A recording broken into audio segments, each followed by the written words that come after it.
Hi, and welcome to today's webcast, brought to you by Fire Engineering, Fire Apparatus, and Fire Rescue Magazines, all members of the Penwell Fire Group. I'm Bobby Halton, Editor-in-Chief and Editorial Director for the aforementioned magazines, and today's event, Gaining the Tactical Advantage, is going to be presented by my good friend Isaac Frazier, Special Operations Lieutenant with St. Johns County, Florida Fire Rescue. Isaac also provides tactical training and extrication weekly on fire engineering, so if you're not following Isaac's work on fire engineering, you're really missing out.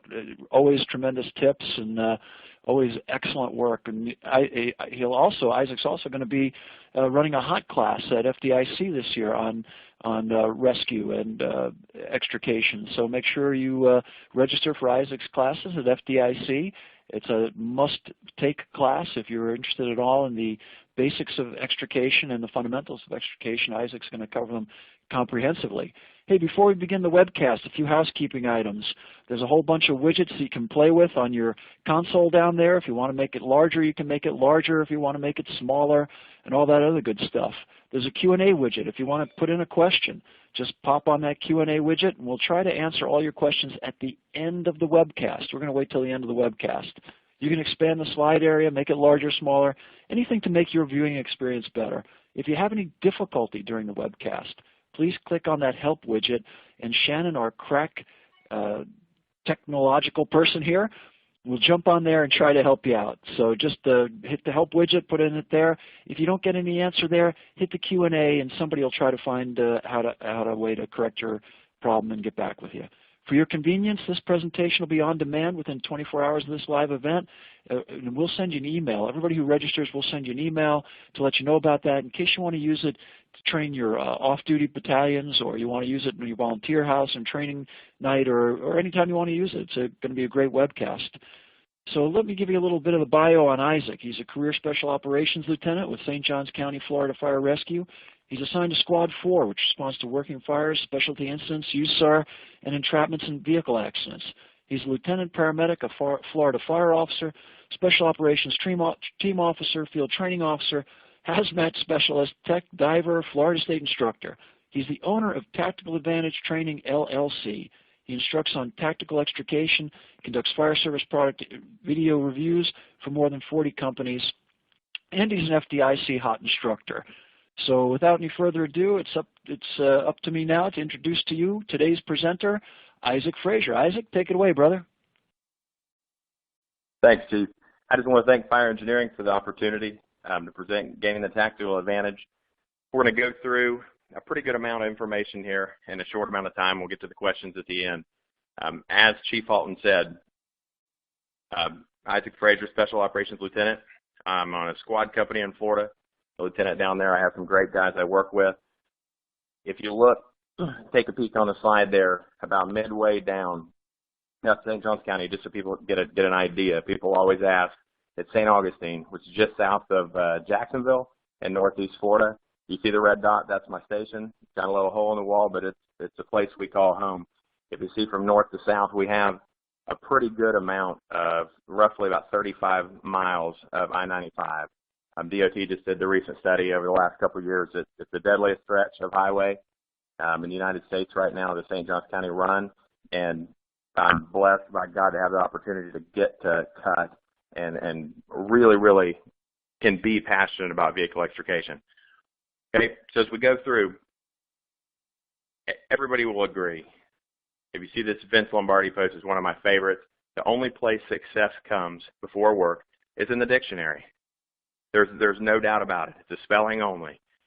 You're going to have to do a tremendous amount of work to gain success, and you're going to have to gauge your success. You're not going to be the best that there is overnight. Not saying that I am. I'm still striving to be the best that I can be in the short amount of time I have. But you have to work. There's no doubt about it. And Vince said that best. When we look at training, I always ask people, is our training preparing us for what we're going to see? You can see a crash there we had. Are we training for incidents like this? Or are we sitting on a door pop? We have 25 people at the exact same time, all special operations responders. They go to the junkyard and they have a single car, and we practice door pop roof with 15 sets of tools and 25 people. Is that realistic for what we're going to see? Not only in the call, but our response. I mean, we run with 3-man heavy rescue. That's including myself. So I'm as limited manpower as we run. I respect all the volunteer companies out there and career that are low staffed. We have to really mix it up, and that's when I've worked real hard to get efficient. Our guys do a very good job with what we have. So how can we make it more realistic? We'll talk about that a little further in. If you look here, do you love making runs? This is something that's very controversial right now. I ask people in every one of my classes, hey, do you guys like making runs? Do you like going to calls? And maybe one or two will start to raise their hand because they feel like it's a trick question anymore. And it's not. I love going to work in fires. I love going to entrapments. There's a whole spiel of stuff that I love to go to. You don't have to be ashamed to say that you like going to calls. That's our craft. That's our trade. And when you put as much time in it as I have, or a lot of guys out there, you want to do that. You want to practice, and once you practice, you want to go out there and throw down and do the best that you possibly can. I never ask for bad things to happen. I don't want anybody hurt or people to lose property. But if it's going to happen, let it be in my zone, because I know that we're preparing the best we can at that time.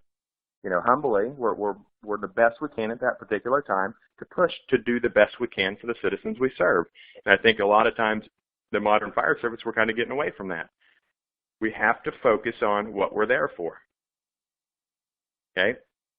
Everybody can look at this, and some people laugh, some people won't. The bottom's kind of cut off. It says, do not be ashamed. If you look at each one of those football players, every one of them's quarterback, you look at them, some may deflate footballs or whatever, but beside the football fact, every one of those quarterbacks is a known quarterback that was very good for his time. Regardless of what team you like, those are guys that are very dedicated to their craft. When I tell people, do you think that any of those guys, Drew Brees, you think he just started throwing a football his freshman year of high school? I mean, this guy has worked on running his craft for a long time. He's put a lot of time in. He's worked very hard. Do you think he's ashamed when he wants to go to the Super Bowl? Think about that for a second. Do you think he wants to sit on the bench when he's at the Super Bowl? And if you think the reason, people go, no, man, he's going to want to play. That's the same thing with me. I've trained for as long as I could and as hard as we could to get where we're at our skill level. So you don't have to be ashamed to want to go to these calls. Drew Brees isn't ashamed. Those heavy entrapments, heavy pins that are really mind challenging and physically challenging, those are my Super Bowl. If you think about it, that's my Super Bowl. The only way I wouldn't want to go to my Super Bowl is because I'm not prepared. If you think if any of those, Elway, we'll say Elway, for example, he didn't take any passes all season. He didn't throw a single ball, sat at home on his couch, and he went to the Super Bowl. You think he'd want to play? He wouldn't. He'd want to sit on the bench. And I think that's where people started shunning people for wanting to do this craft. This is a cutout that I have from a bodybuilding magazine when I was like 11 years old. I still have it. Obsessed is just a word the lazy use to describe the dedicated. And mind you, there is an obsessive to where it alters your life and you can't function. I'm not talking to that realm. But to be super passionate, be super into this job, you're going to be obsessed a little bit. People told me I'm obsessed with cutting cars up or with fires. Well, I mean, that's fine. I mean, you know, there's a lot of things that I may be obsessed in this craft at.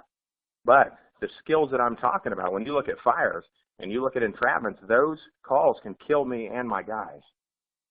So I have no problem being a little obsessed with that. And if you really sit down and think about it, there'd be nothing better to be passionate and be obsessed about. Something that can take the lives of my brothers that I work with. You know, their families counting on me to make it happen and to make the right decisions. Good decisions I make every day on calls. Park here, or we turn here, or block this way, and one of my guys gets hit by a car, that's a problem. We just extricated a trooper last week that got hit on the side of the road. You know, so this is common. We have to be into our craft, and don't be ashamed of it. If, you know, somebody gives you a hard time, I'll be the guy at FDIC next year, the Fools Batch that's saying I'm not ashamed of it at all, and I got your back. Think of this, problem solving. There's nothing in the fire service, period. If you think of the fire service, extrication, EMS runs, firefighting, any of that, every bit is off our ability to problem solve. Period. There is no, we have to solve problems. You go to a difficulty breathing, you're solving problems. You go to a gas leak, you're solving problems. All of it is problem solving. Every bit of it. So are we really focusing on our ability to problem solve? So if thinking to yourself now as you're listening, are you guys practicing problem solving? Are you doing drills that something pops up? And I'm not saying, you know, okay, a meteor comes down and blows up the fire truck and now you have no water. Don't push it to the extreme. But we know general issues that we have. The issues that we're having on fire scenes are no surprise. Water supply, bang. Almost every issue that will stem at some point from water supply.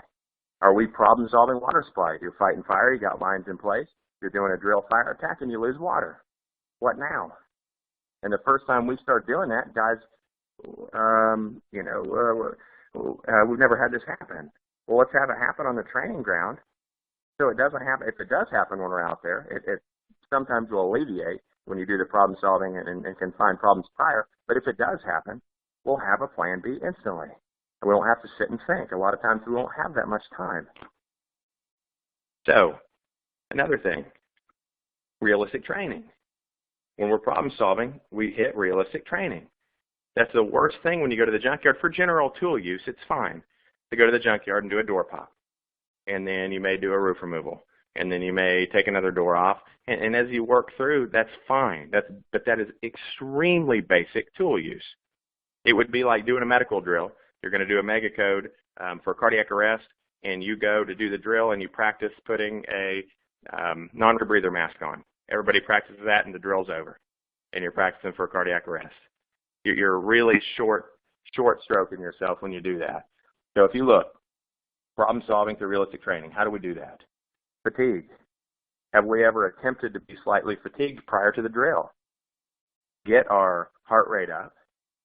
I mean, if you go to work and fire right now, the tones are off with people trapped, your heart rate's going to be way more than it was before. Even if you're a seasoned officer, it doesn't matter. Your heart rate's going to be up. Are we training for these drills with our heart rate up? Say you do something, some jumping jacks, get some of that going. Stress. One of my favorite things to do is to be in some of these scenarios and be the screaming patient. When I'm screaming, what happens? Heart rates go through the roof. That adds a stress that we didn't have before. Many calls, we have that issue. We'll get on scene, and we have an incredible amount of stress, not only because sometimes we haven't trained together well. It's no surprise we should be training with all the different companies in their specific realm, but we're training non-under stress, non-under fatigue, and we're not hitting any challenges. Okay, let's flip the vehicle upside down once you get the basics done and have an arm out of a window pinned under the roof. That's a challenge. And if you haven't done it on a real call, it can be very challenging if you're on blacktop or asphalt. But that's where we find out and make our mistakes first so we succeed. We hit it out of the park on the real call.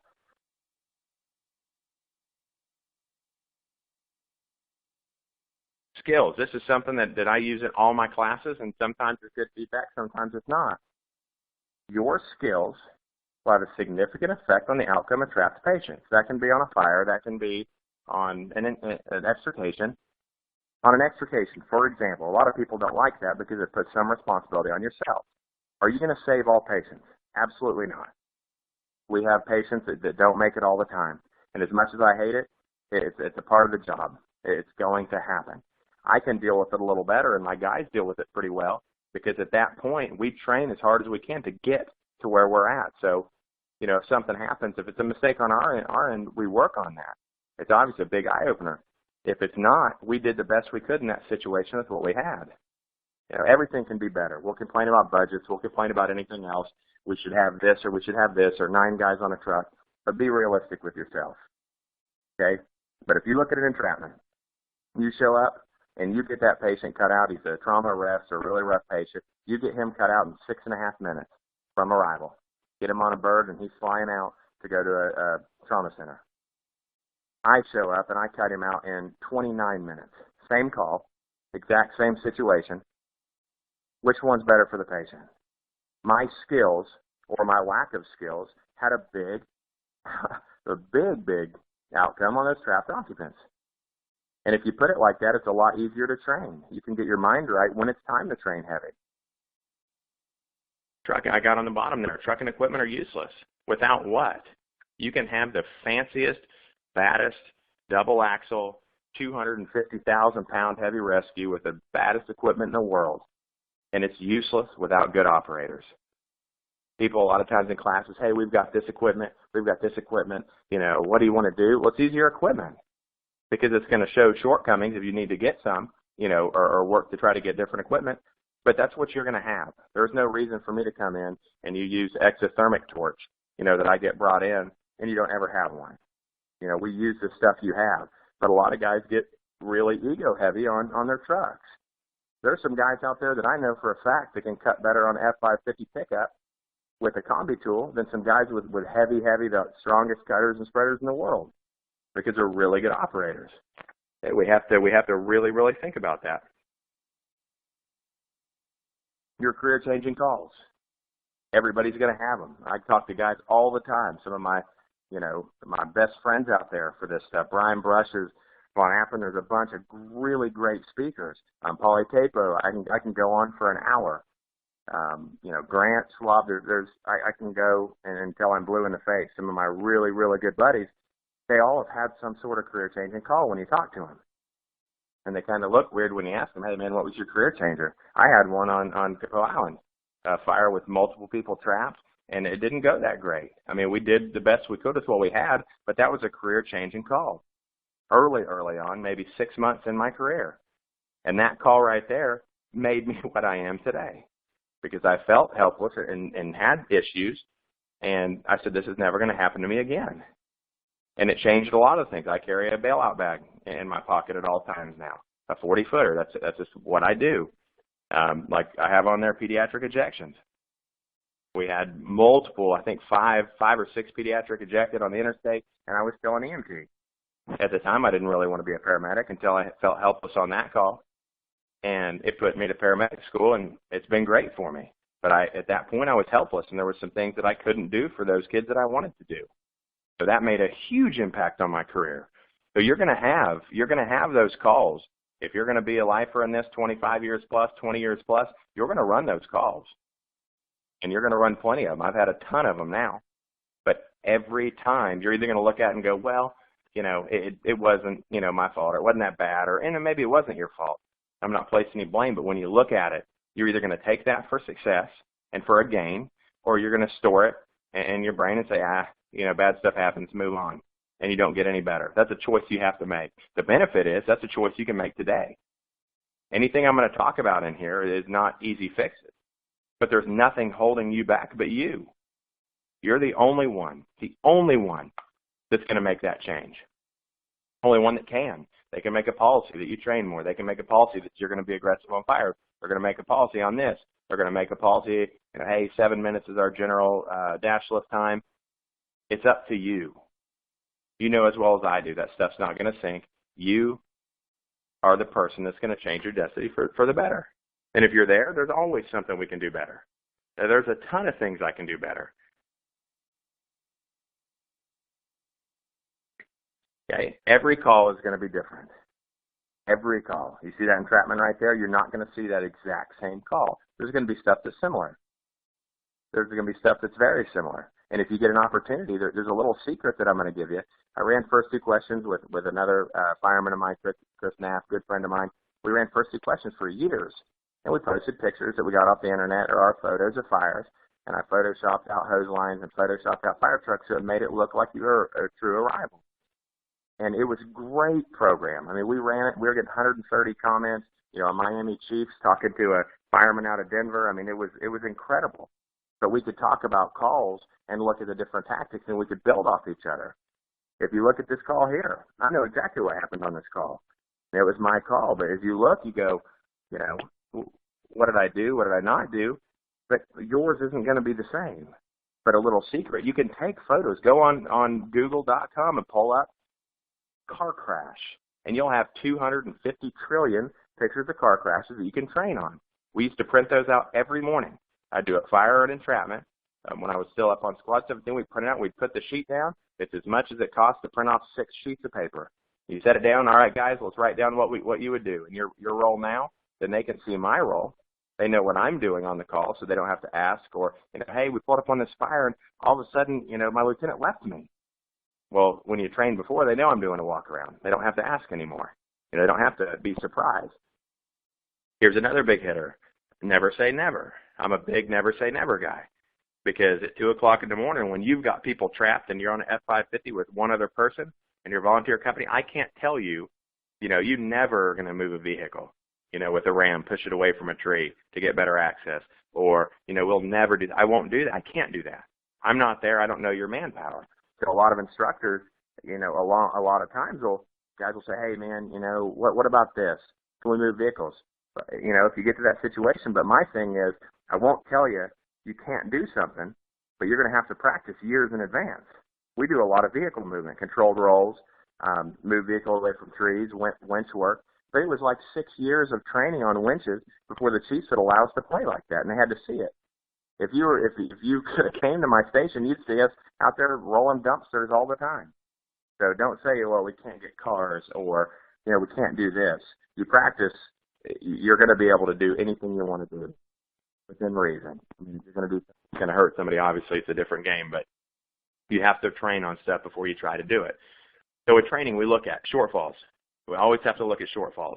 When we go to a heavy entrapment, something real good, the first thing we come back is sit down, and we want to talk about what went well and what didn't. If this stuff went well and we can reproduce it, that's great. But if we've got shortfalls, we need to know what they are.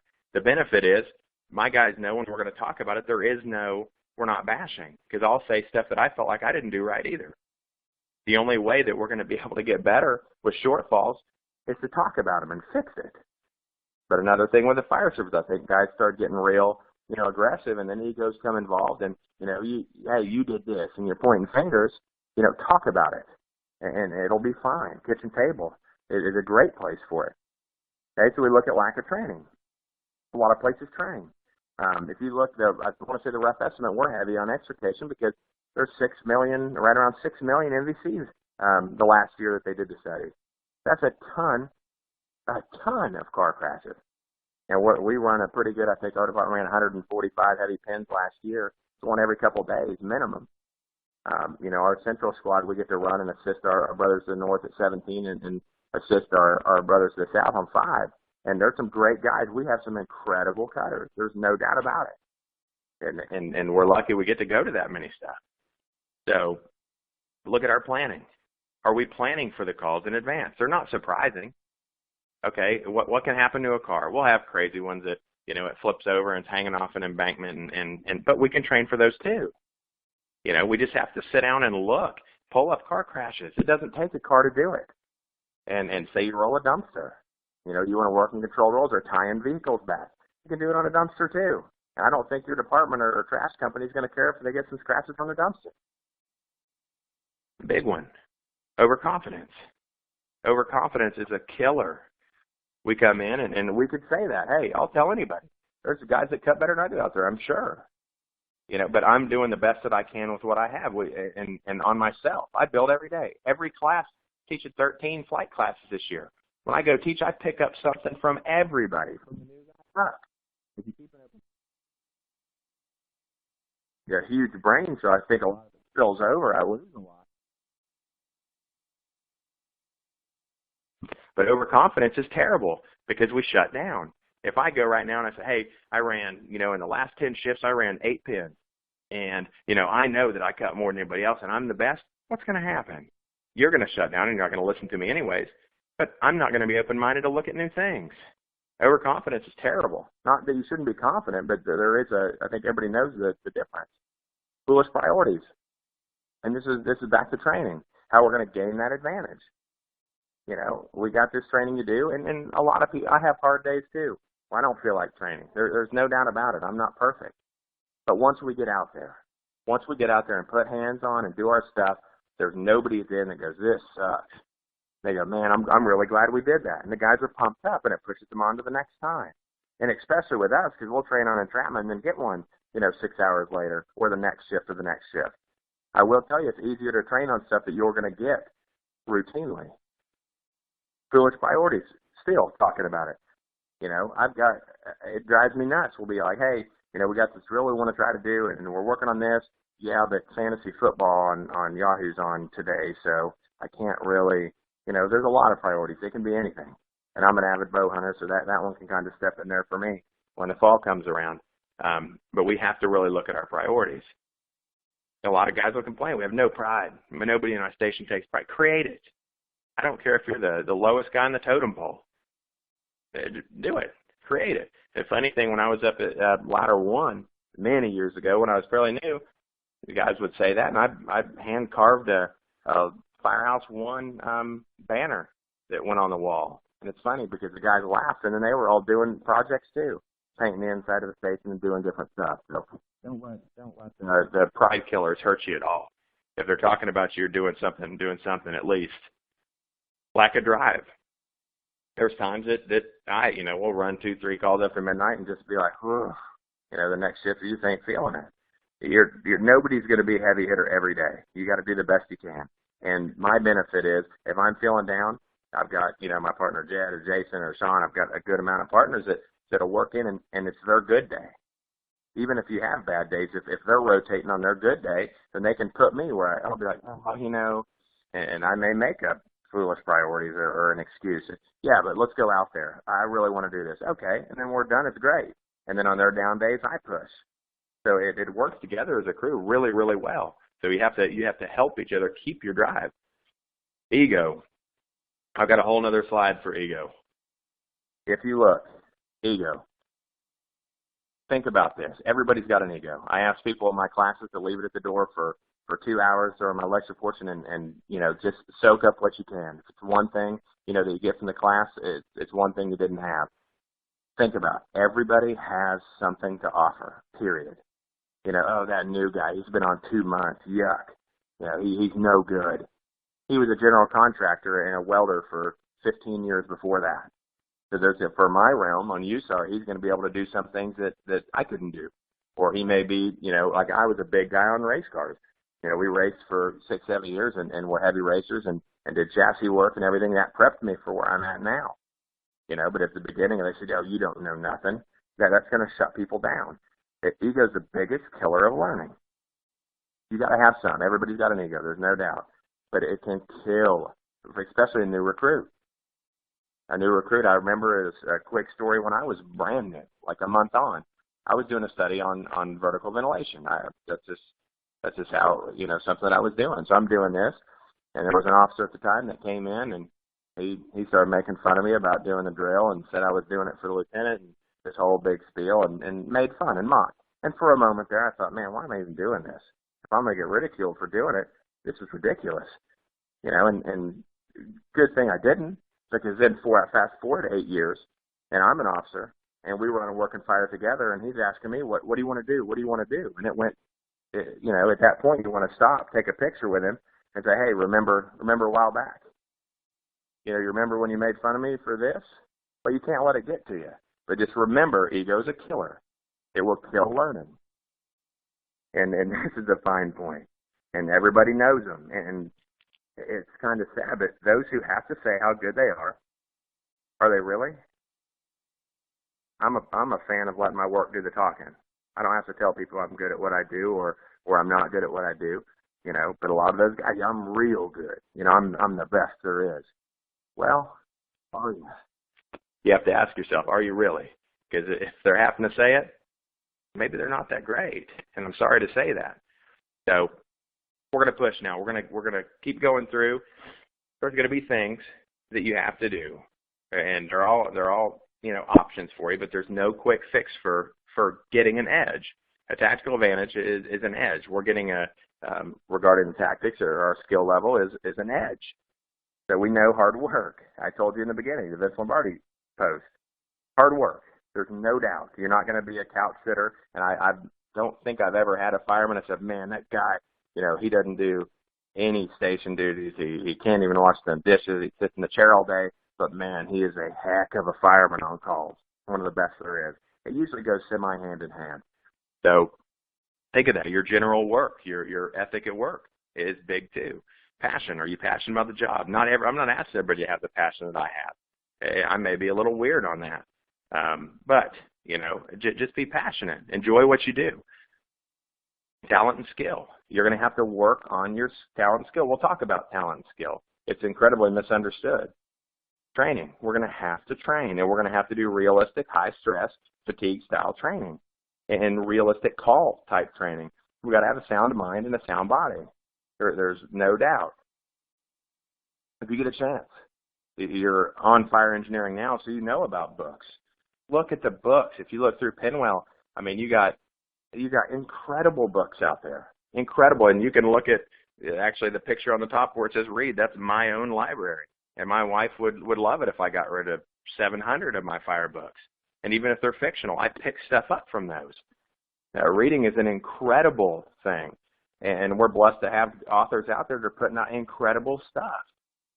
So you can view other people's experiences. That's what reading is. Even if it's fictional, there's some great books out there that you'll read and go through.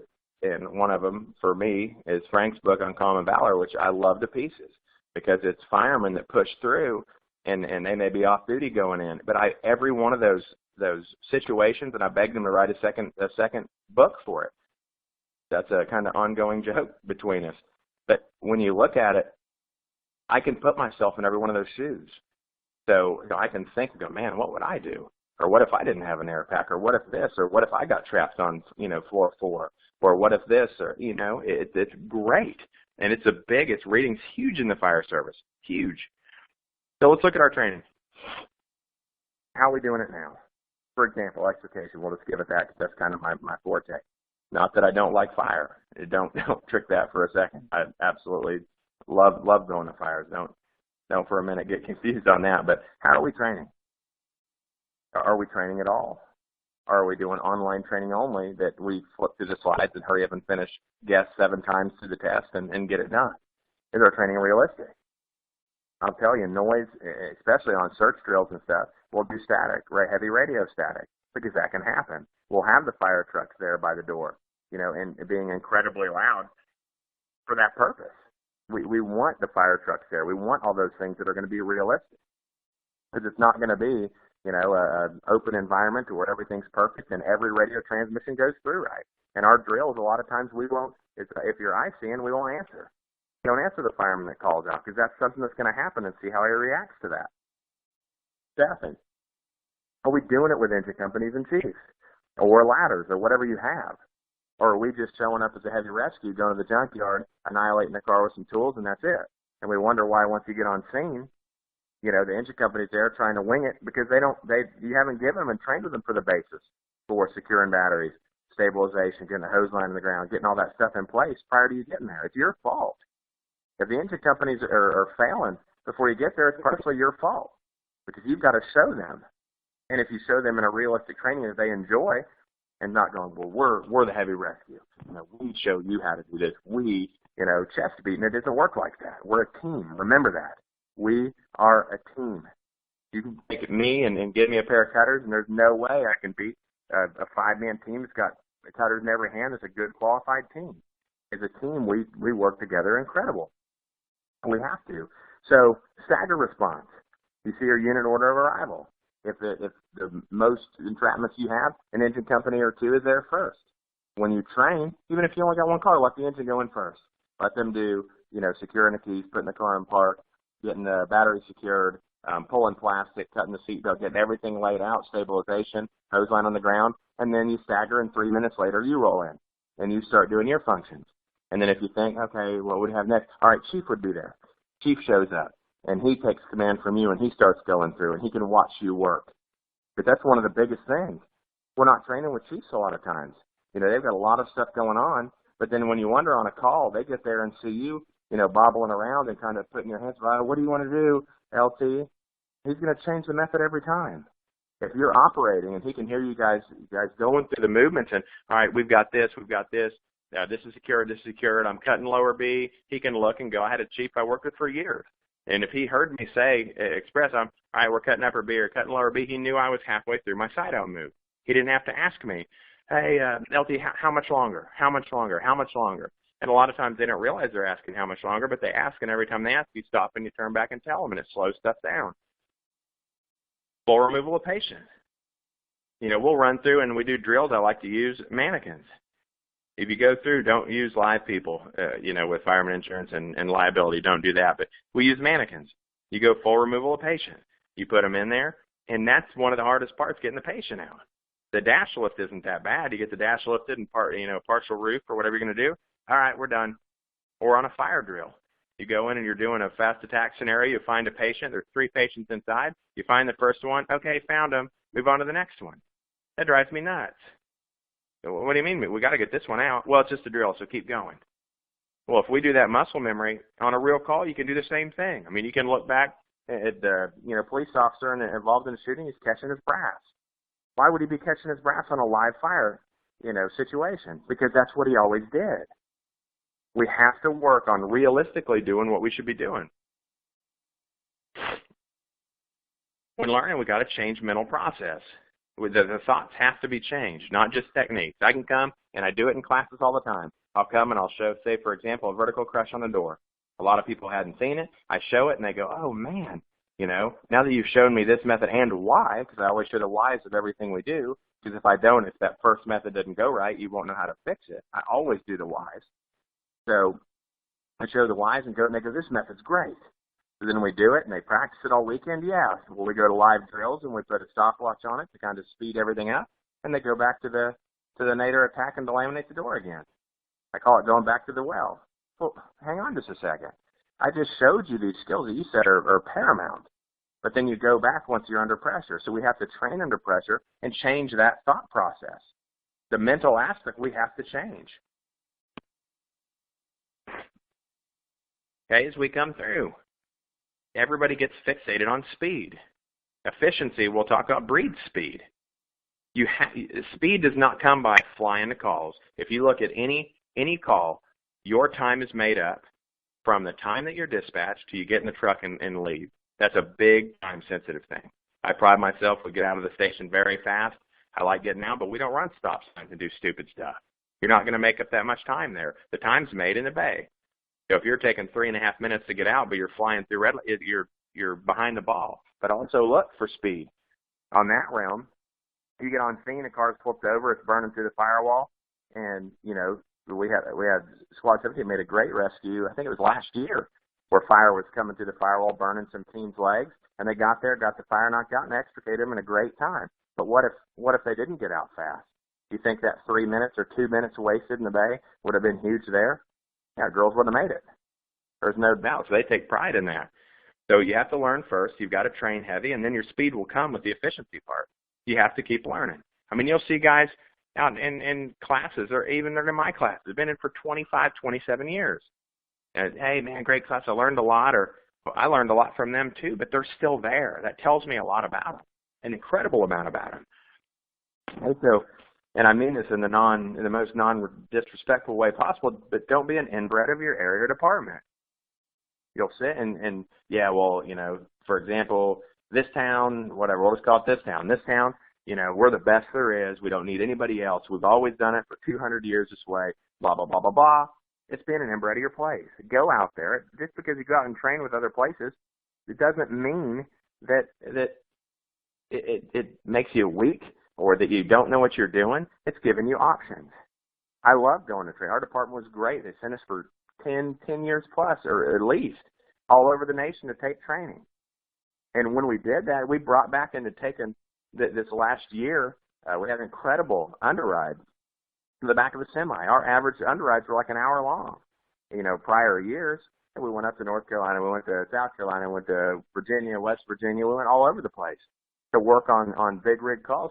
And we come in, and the last one we just had with a lift, winching the vehicle out, full side out, dash lift, partial roof, getting the patient out was 14 minutes after arrival. So we shaved them with over 45 minutes off that call almost. I mean, that's huge. That shows me how important outside training is. FDIC is that. There's nowhere else. If you look at the guys that will be teaching with me this year, I mean, I've got guys from, Philly squads and all over that bring something different. We all come together to put together an incredible program. But my word, you're getting you can't get that anywhere else. That's the point. So if you get a chance to hit FDIC, hit it. It's just something, if you haven't done it, it'll change you. You got to get your techniques and strive for efficiency. We work with A plans. Big on working with A plans. We put an A plan in place for almost everything. So say that it's a side out, a full total side remove on a car. This is an A plan. This may be our B plan. This is our C plan. And they're just a general thing to where we know the method so efficiently we can get it done. And if I say to my guys, hey, plan A side out, they knock it out, bang, and there's no questions. Hey, do I make a cut here? Do I make a cut here? If you don't, I will tell you right now, micromanaging sucks. But if you don't want to be micromanaged, you have to be good at your job. Everybody said, well, that chief was trying to tell me to throw how to throw a ladder. The captain was picking on me on how to cut that post. Well, maybe you weren't cutting the post right, or maybe you weren't throwing the ladder right. If you're doing a good job, you may still be micromanaged. I can't fix that, but if you're doing your job well, you have to do a good job, and maybe they won't feel like you have to be micromanaged. We have to push for efficiency. We talked about the brain on our mental aspect. It's vital. If you've ever heard of a feedback loop or a panic attack, your brain's going to stop way before your body does. I've seen it personally. I've seen it in some terrible instances where it could have killed people. And you start to panic, your brain stops. It's not your body. Your body can still function, but your brain shuts down. We have to strengthen the brain. We have to focus on that. And there's a couple ways you can do that. And it's a lot of through live training. We go through mental agility. We have to fly through and get that agility to where we can make decisions under stress. That's a huge one.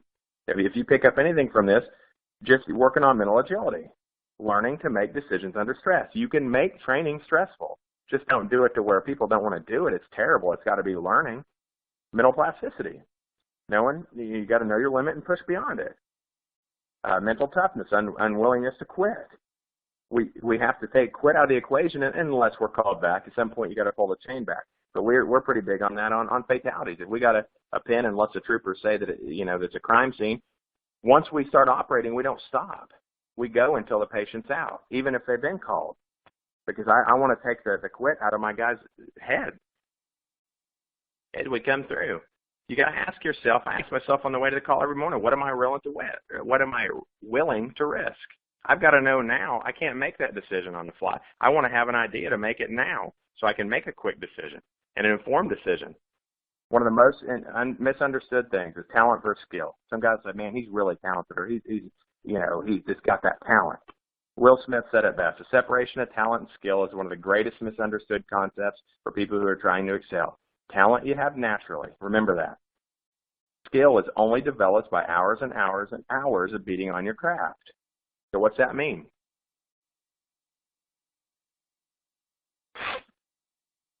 Here we got talent. It's a special ability. It's something that we do naturally. Skill, coming from one's knowledge, practice, and far through. For example, forcible entry was one of his many skills. It's something we can learn, practice, and develop. If you look right here, talent. The one on the left is drawn by talent, drawn with the raw talent of a left hand. Look at the right-handed. Skill. They practice so much with their right hand. That's skill. We have to work on both. If you have some talent, that's great. Nobody's born a great firefighter. Nobody's born a lazy one. We make ourselves into one or the other. There's no doubt about that. That's how it is. You have the choice today. I always ask people in class, are you the go-to guy? If your family's trapped in a fire or a crash, who do you want to go? If not, you need to make some serious fixes. So your overall success on any program is 4 key elements: your dedication, hard work, passion, and vision. You have to have all of those. Okay, we'll talk about passion, for example. A big one for me. You got passion. Powerful and compelling emotion or feeling such as love or hate. That's an incredible, if you think of passion as much as love or hate, those are incredibly strong feelings. So, for example, you can see my pops there. He's got 40 years in. He's on the drop, retired in April. He's Wichita for 20-some years, and he's still a chief down here in Florida. You know, he's one of the things that's given me the passion. He's a super hard worker, and I've strived to be like that. He's very passionate about what he does, anything he does. So, you know, that's something that I push really, really heavy. Okay, we have to have the vision. It's commonly overlooked. We have to know where we're going.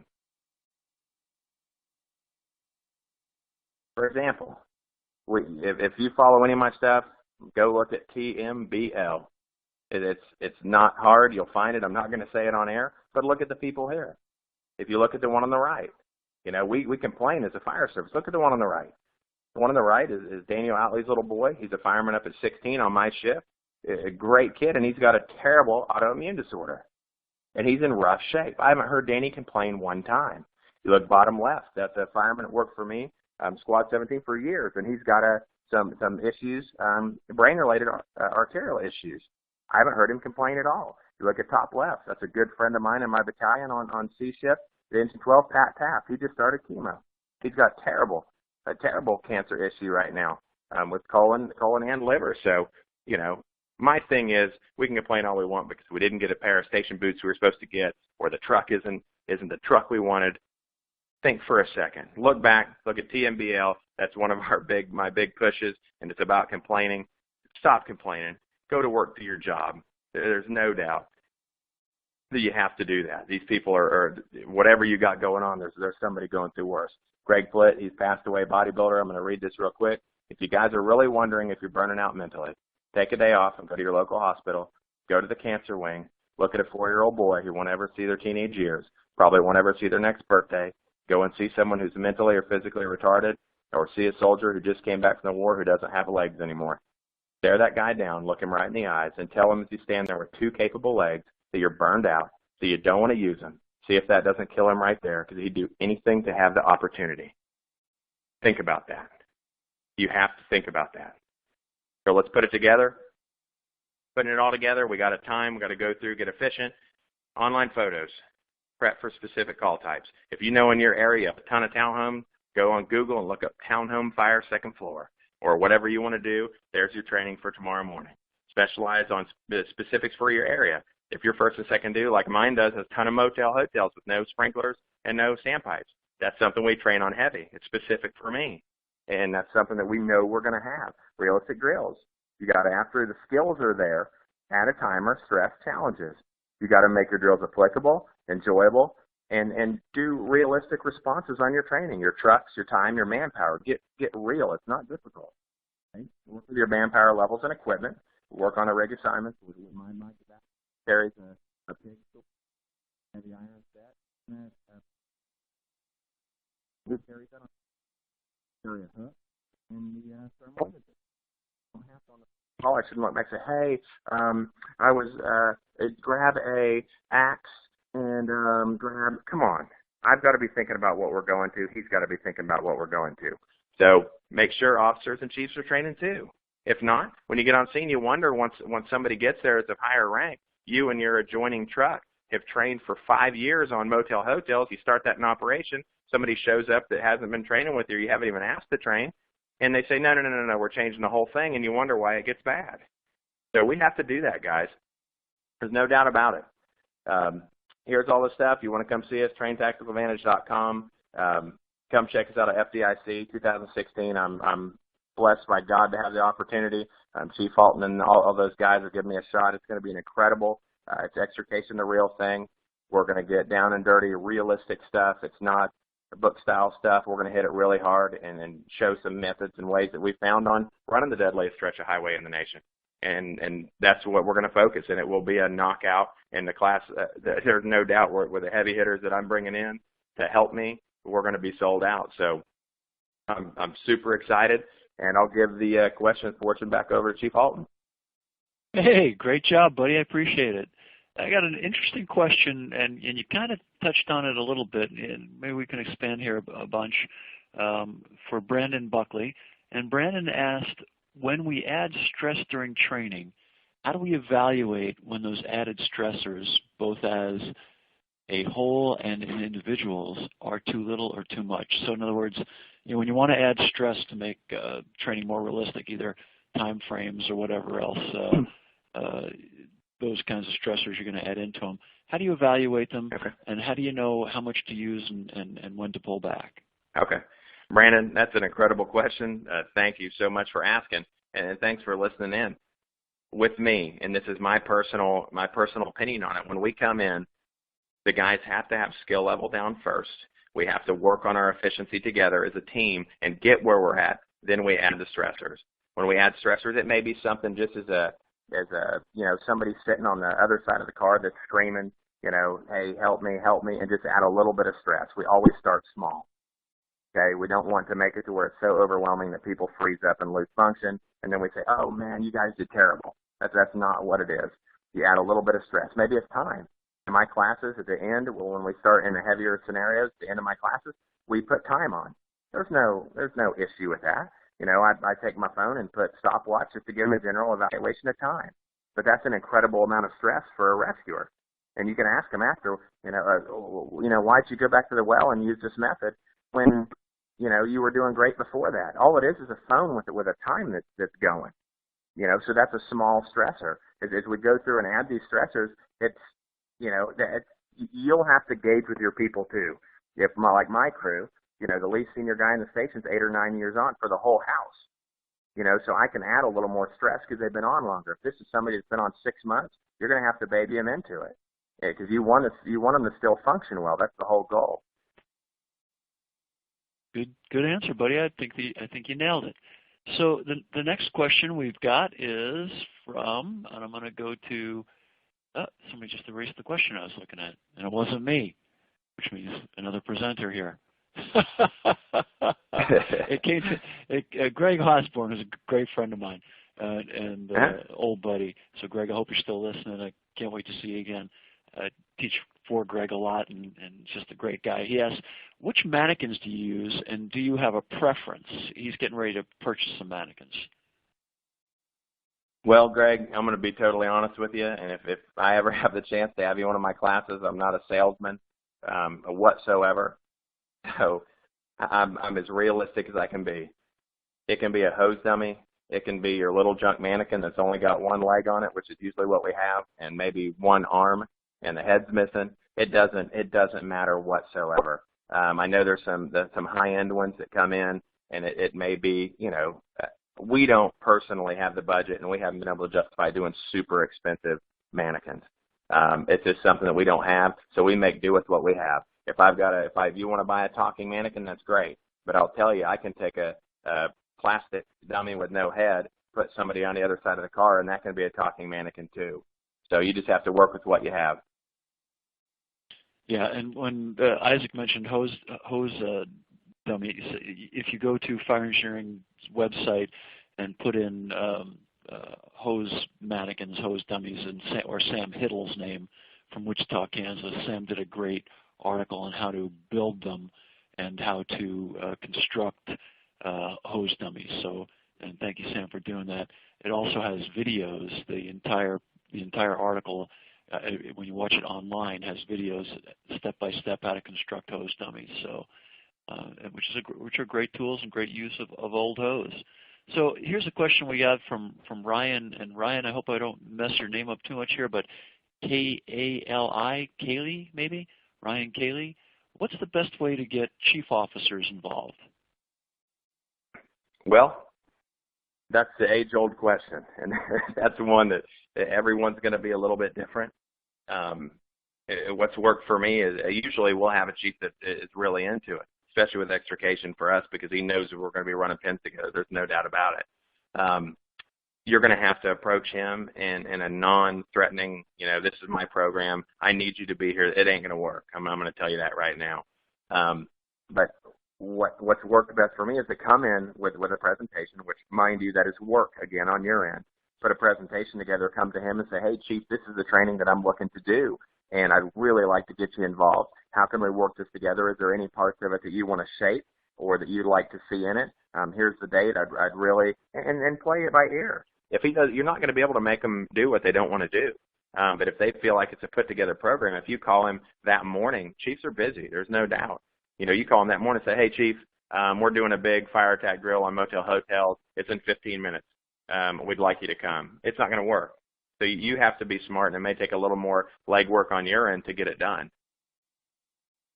Yep, good answer. And everybody has different priorities and different responsibilities, so you're exactly right. The more heads up you can give somebody, the more you give them an opportunity to participate and play. So good stuff. Hey, just a real quick shout out here we got from Mike Walker.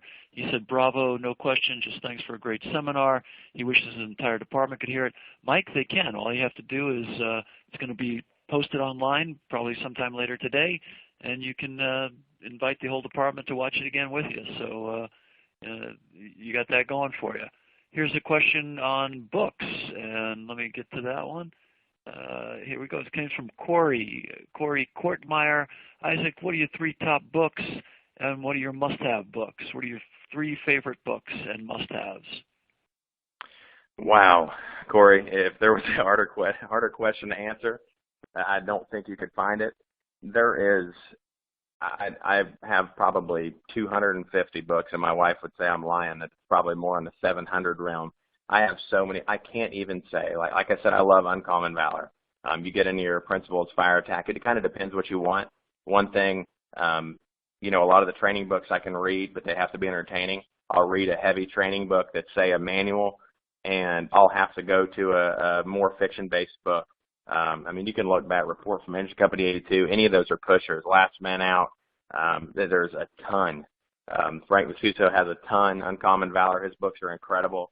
They're really, I mean, I could take a picture of you and post maybe like 15 to 20 photos and put them all together to make my bookshelf, because I'm kind of weird on books, but there's so many out there. If you go to Penwell's site, you can see a lot of the really, really heavy hitters, some really good tactics manuals for whatever you want. Say you want to read on hoarders, hoarding homes, or you want to do vehicle extrication, or, I mean, there's just so many things out there. I can't ever stop reading. I can't get enough. You know, it's just something that keeps me into the job and keeps me moving forward. It never ends, man. I would like to tell you that I've got a 3 favorite. I threw a couple little mentions out there, some little teasers, but there's so many. And you can, if you go to the Facebook page for Tactical Advantage Training, shoot me a message and I'll shoot you, you know, I'll make you a list of the top 10 or 15 that I like, or you can email me at Tactical Advantage. Tactical Extrication at live.com. All my stuff's on traintacticalvantage.com. You can shoot me a text. I don't care, but I'll get that to you if it's something you're really interested in. Well, there you go. Good answer. And try to read outside the fire service too, Corey. One of the best things to do is to read everything you can get your hands on. But you know, reading outside our profession is also a great idea. So absolutely, keep that in the back of your mind. So here's an interesting question, kind of along the same lines, from Walter Roberts, and he asks, can you give a short list of available classes, books, or information that have helped shape your perspective or career? Man, I thought there wouldn't be a harder question, and he found one. Available classes, you've got, and a lot of it comes down to me. I'm big on presentation. I look for classes that are not based on, nothing drives me, my mind nuts more than hearing. I'm a big question asker, for example, in classes, and I'll say, hey, you know, for example, on a dash lift, you know, why do we do it that way? What's the mechanical aspect? Like, why do we do it that way? Because the book said so. Or why do we do the ES? Because the book said so. Classes like that kill me. I can't. I have to be able to find out why we're doing something, to know when it doesn't go right, how to fix it. I'm just that way, and I may be a little weird that way. But you'll see there's classes out there. Gosh, man, there's so many. Our buddy Paulie Capo, When Things Go Bad, put on an incredible class. His lecture series, When Things Go Bad, is incredible. I will tell you, if you want to talk about a list of classes, look at FDIC 2016. You can look at that and get an idea, and you'll be able to pick through some of the most incredible classes, the heaviest hitters in a short amount of time you could ever have. I mean, I'm sitting here going through my mind thinking what classes, because there's so many good ones, what I can go to. I mean, there is incredible programs out there, and they'll change your career. And every one for me is a little different. There'll be 25 hands-on training classes, Walter. There'll be 84 workshops in 211 classrooms during the week of FDIC. So hopefully we can get you out there. and each one will just rock your world. They're absolutely great people. So here's an interesting thought. We get this one a lot. Do you have any ideas or thoughts on how to build within a volunteer department the drive to train more, how to overcome the way we've always done it, and we don't want to change kind of mindsets? And that comes to us from Kurt Rayner. Yeah, absolutely. Volunteer departments is something that I'm lucky because I get to teach a ton of volunteer departments, and I absolutely respect what they're doing. We have to realize, even like me as career guys, that they're doing with less than we are, a lot less. And that's why teaching has been so great, because I come from low manpower. And there's a lot of volunteer companies that have more manpower than I do. But with the department, what I've noticed is that you have to kind of change a mindset by training. Training's the big thing. And it's kind of weird, but to me, the best training is brought from the outside. If you can afford it, and I'm going up to Hutchinson, Wisconsin this weekend to train with a volunteer company that's very aggressive. I've been there 2 years in a row, and they bring me in. Am I saying anything absolutely crazy? No, but those guys, even if they weren't into it, the guys that aren't into it and don't believe it, they're hearing it now from an outsider. So maybe the stuff that you were saying, that you've been saying all along that they wouldn't listen to, oh, well, that guy's from Florida. Not that I'm anything special, but I'm telling you, there's an outside presence that comes with training, always. And what I notice, a lot of the volunteer companies that are successful are bringing a lot of people from the outside to, number one, show the community they care, because it works really well. And I understand there's an affordability factor, but if you say you pan for one every 2 years or one a year, as they come in, look what happens. Guys are listening to things that they wouldn't even listen to you say. And it gives a totally different realm on it. You're not going to be able to change all minds. I understand that. But, for example, if I come up or anybody comes up, or I'm just saying I, because I'm talking about me teaching, if I'm teaching and this guy, and I've had guys in class say that method is not any good. We've never done it that way. We like this. Okay, well, let's do it together. These guys will do it here. These guys will do it here. They do it for a time and can show the methods. And one, the one that's the new method they hadn't seen was 6 minutes long, and theirs was 37 minutes long. The proof's in the pudding every time. Yeah. Here's a really interesting question. We have time for a couple more. It says, okay. I was recently asked about using mobile apps on vehicles. It comes to us from David Mellon. We don't see often. Have you used them, and what are your thoughts? Do you ever use any mobile apps when you're out there doing extrication? I'd like to say that I do, but I said I was going to be honest. The problem with us we covered impact. You're fine on time. Have I lost you here, Isaac? Can you hear me? Yeah, we got you back, buddy. Okay. My problem is when I'm on 95, I don't use them. And the reason is because our crashes are so high speed that as we go through, half the times I can't tell what the car is in the first place. And people always said, well, you can look at rims. Your rims, if it says VW, you can get an idea. The problem that I've found with mobile apps, and we've tried them, is it takes time, and you have to know your make and model, and pretty much year, because they change every year. You can't do, a 1992 Ford Ranger and a 2010, Ford Explorer. They don't cross-match. So there's just so much information that constantly changes. It's hard to keep up with that. So I personally don't use mobile apps. I know some departments do, and it's a time thing. If I pull up on a heavy pin and instead of extricating, my chief pulls up and 5 minutes in, he sees me looking at my phone, I'm in rough shape. I'm going to get moved off that truck pretty quick. Well, we got a couple more, and I think we can pile them in if we move quick. We got a question from Carl Wolf, and he wants to know how you feel about getting crews to train together. He said they're having some problems getting their crews to train together, and he just wanted to know if you had any thoughts about ways to encourage true crews to train together. Carl, it's a great question. As you look, crews that train together are going to do well. There's no doubt about it. You're going to run, especially if it's like a second-end company. Where you get kind of weird is, it's funny because we'll have two engines that can train together great, but you add a squad in there, and they feel it's an ego thing. It's kind of a weird thing that the squad, we don't want to train. It's kind of weird. You have to be you have to sit down with both crews. If you're the training officer, sit down and say, hey, let's talk about training. What do you guys want to do? Work with them and see, and you'll find out why they don't want to train together. It may be a personal thing, and then you put out there all personality junk aside, But most people don't want to train because they feel like they're going to be tested. There's nothing worse than saying, hey, we're going to do a training drill. They show up and they're being tested, and there's no actual training. It's a test. And people don't want to do that. They want to, like, I understand, testing some skill level once you're at that point. You're at a high, well-oiled machine. But before that, it's very difficult. You're going to have to work together to get where you're at to make it happen as a team. And they're going to have to work together. There is no choice. So you may have to push it that way eventually. Good stuff. Hey, here's a question from Ty. Rondu. Ty wants to know, do you ever involve the PD or dispatchers when you do complex scenarios in training?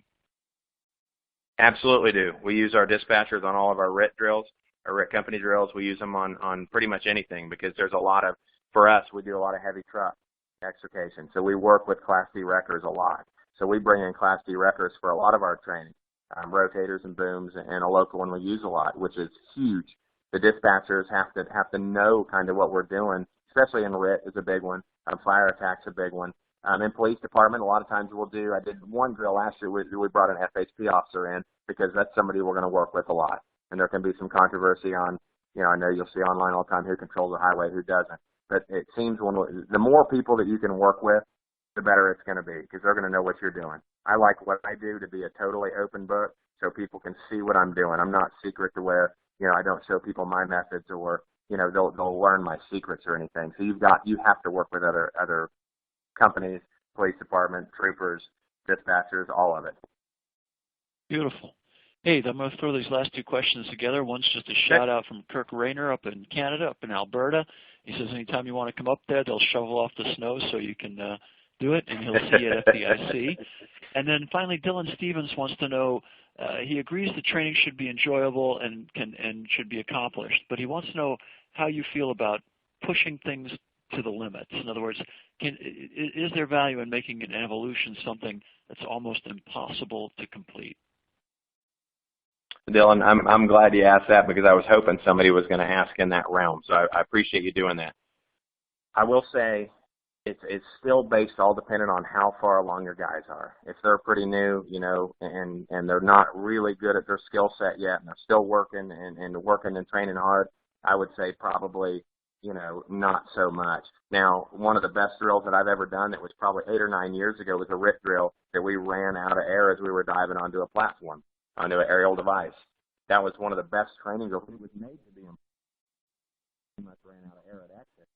Remember that, but look at my option. Kind of drifted out on us there again, Isaac. I'm losing my audio. Can you hear me? Yep. You're back now. Okay.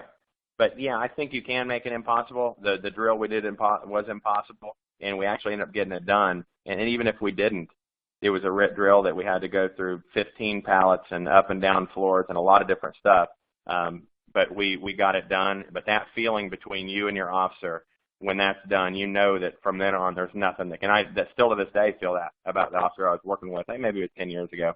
But great guy, and I have all the trust in the world for him. So I think you can make some impossible, but the guy's skill level has to be, at the tip-top shape to really, really challenge them, and they have to be ready for that challenge. I wouldn't do it with anybody that is just starting to get into training or trying to learn the craft. Well, Isaac, I want to say thank you for an incredible presentation. Hey, everybody out there, remember that the first national stair climb is going to happen at Citi Field this October.